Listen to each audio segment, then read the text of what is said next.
ہے اپنا گھر بسانے کے لیے، اور شوہر کے احسانات کو سامنے رکھ کر کے، اس کے احسانات بہت زیادہ ہیں، کتنے زیادہ احسانات ہیں، وہ تو شمار نہیں کر سکتی عورت ان احسانات کو. تو ان احسانات کی روشنی میں مجھے چاہیے کہ میں تھوڑی دیر کیا کر جاؤں، چپ کر جاؤں. ایک مشہور واقعہ ہے نا، ایک عورت گئی ایک روحانی علاج والے کے پاس. وہ واقعی اچھے آدمی تھے، جو کہ ہوتے نہیں ہیں عام طور پہ. تو وہ ٹرک سے علاج کرتے تھے لوگوں کا. تو وہ خاتون گئی، کہنے لگی کہ میرے گھر میں ہر وقت جہنم بنا ہوا ہے، لڑائی جھگڑے، کسی نے بندش کر دی ہے، کسی نے کچھ کر دیا ہے. اصل میں اپنی زبانوں پہ کنٹرول نہیں ہوتا. جب لڑائیاں ہوتی ہیں تو پھر کیا کہتی ہیں، پڑوسن نے کر دی، جٹھانی نے کر دی، فلانی نے کر دی، یہ ہوتا ہے.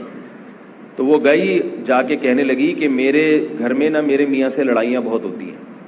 اس نے کہا ٹھیک ہے، ایک تعویذ دیتا ہوں، جب بھی آپ کے شوہر کو غصہ ہے، لڑنا شروع کریں، یہ تعویذ منہ میں رکھ کے اس کو دانتوں کے درمیان میں دبا دیں، ایسے زور سے دبا دیں تعویذ، اور آدھے گھنٹے تک دبائے رکھیں، دیکھو کیسا اثر ہو. بھائی وہ ایسا ہی ہوا، جب شوہر کو غصہ ہے اس نے اول فل بکنا شروع کی، اور بکتے بھی عجیب عجیب ہیں بھائی.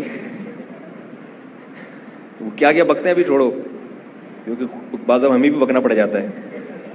تو اب وہ خاتون نے کیا کیا، وہ تعویذ اپنے دانتوں کے بیچ میں دبا لی.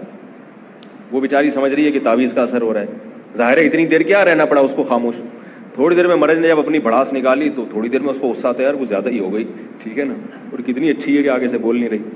تو وہ پھر آدمی کی فطرت ہے، عورت اگر تھوڑا برداشت کر لے تو وہ باہر جا کے گٹکا کھانے کے لیے نکل جاتا ہے کہ یار تھوڑا فریش ہو کے آتا ہوں، غصے میں لڑائی نہ ہو جائے.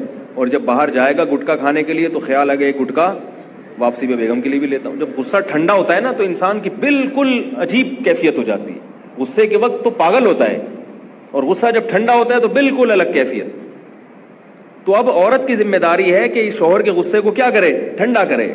غصہ ٹھنڈا ہو گیا پھر یہ خود اس کو ندامت ہوگی، تو جائے گا اپنے لیے بھی گٹکا لے کر آئے گا اور آپ کے لیے بھی گٹکا لے کر آئے گا. تو اب کیا ہے، اس عورت نے تعویذ دانتوں کے درمیان میں دبایا، اتنی دیر خاموش رہی، میاں صاحب نے اول فول بک دی، اس کے بعد چپ ہو گئے کہ یار یہ تو بڑی اچھی بیوی ہے، کچھ بولتی نہیں ہے، اور میں نے تو زیادہ ہی بول دی. جب غصہ ٹھنڈا ہوا بیگم کو منانے بیٹھ گیا. شریف آدمی یہ کام کرتا ہے، جو یہ ساری باتیں ان کی ہوتی ہیں تمیز ہو دے، جو ذرا انسان ہو. جو انسان ہی نہیں ہے وہ تو پھر اس کے لیے تو کوئی حکام ہی نہیں ہے نا. تو پھر وہ منانے بیٹھ گیا. بیگم نے کہا یار تعویذ بڑا خاندانی دیا ہے اس نے، تعویذ بڑا خاندانی دیا. تو یہ بڑا بہترین تعویذ ہے کہ یہ بزرگوں نے لکھا ہے. میری کیا اوقات ہے بھائی جو میں نصیحت کروں، ایسی باتیں کروں.